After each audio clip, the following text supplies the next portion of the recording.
Hello, friends. So, chapter 15, it's super short, like me. Here we go. Now, Bud, Miss Thomas said, this is what we call Grand Calloway Station.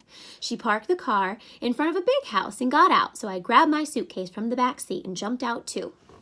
Even though I was still real embarrassed and quiet about all the crying I'd just been doing at the Sweet Pea, I knew I was going to have to start talking sooner or later, so I asked her, "How come this house has got a name, ma'am?" She said, well, Mr. Calloway had a long time ago that there were many, Mr. Calloway said a long time ago that there were so many different people in and out of here at so many different hours of the day and night that it reminded him of that train station in New York City, Grand Central Station. The name just kind of stuck. As soon as we got inside, Miss Thomas said, I'll show you around the place tomorrow. Tonight it's late and we're all pretty tired, so I'll take you right up to where you're going to be sleeping. I followed her up a staircase and we walked down a hall. Miss Thomas opened a door and we went in. On one side there was a bed and a window with some curtains, and on the other side there were two little doors. Sitting in a space between the two doors was a chair and a little table, like the kind you see in the moving pictures that women used to put lipstick on.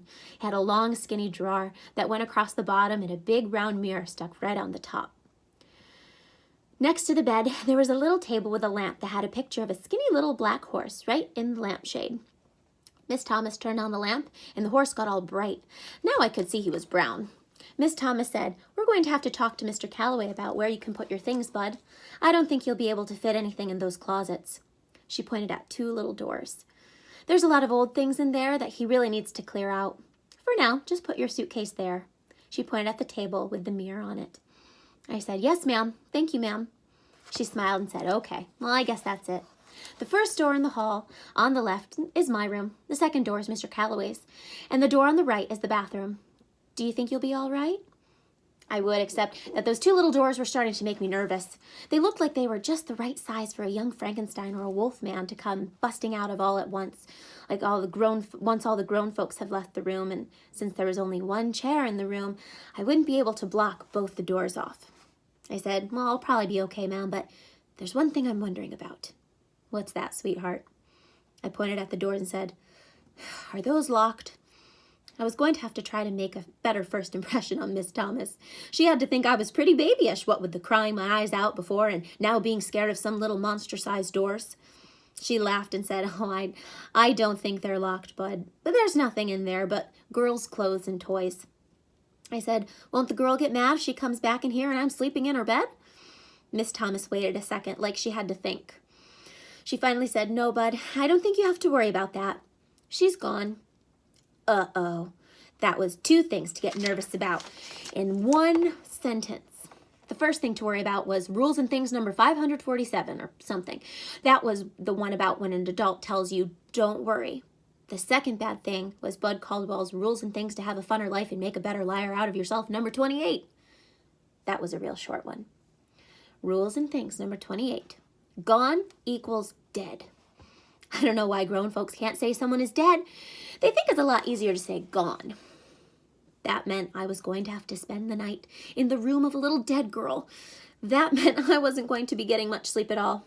I could jam the chair up against one door's knob, and I'd have to scooch the table with the mirror up against the other one. I don't buy it when people tell you that closets are the only way a ghost or monster can get into your room.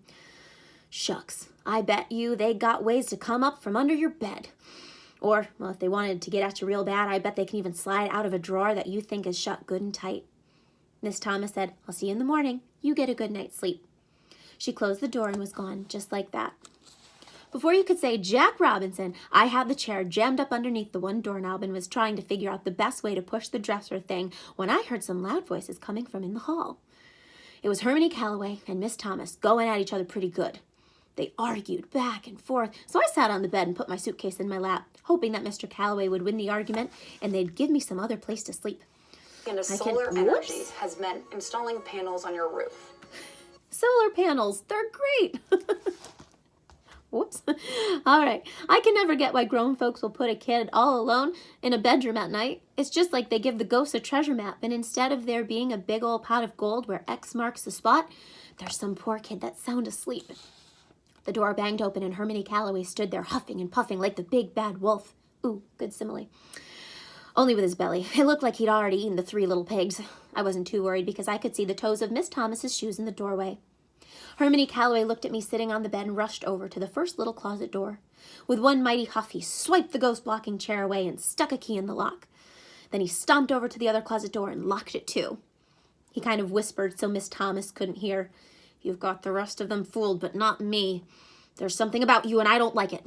I'm going to find out what your game is, and believe you me, scamp, you're going back where you belong." Ooh, dear. So, Hermione Calloway, still kind of grumpy, right?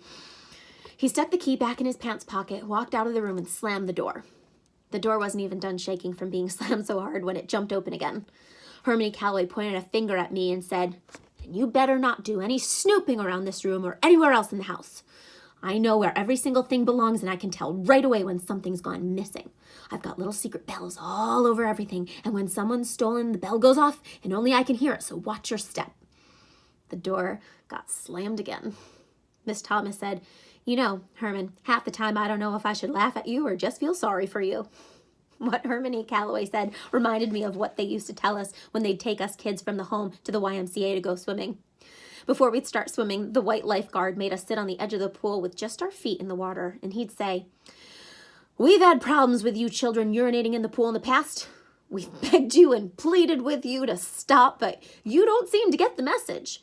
This has forced the Y to spend a great deal of money to put a special new kind of magic special new magic chemical in the water. This chemical reacts to turn water contaminated with urine a bright red. Therefore, if you urinate in the pool, a bright red cloud will surround you, and we will be able to tell who has relieved themselves. The chemical also causes severe burns to the skin of the urinator.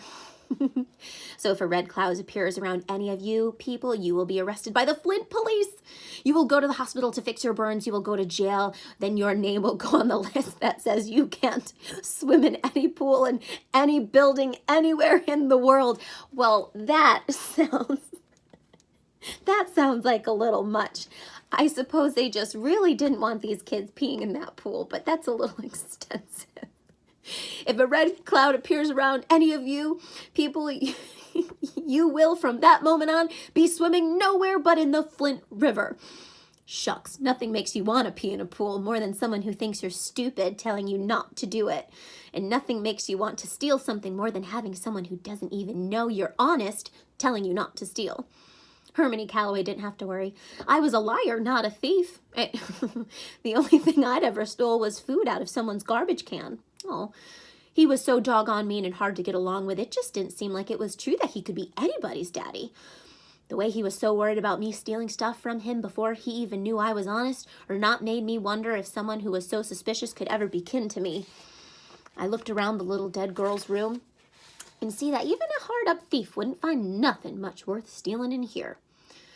The best thing in the whole room was one wall that was covered with pictures of some horses cut out of a bunch of magazines and stuck on the wall with thumbtacks.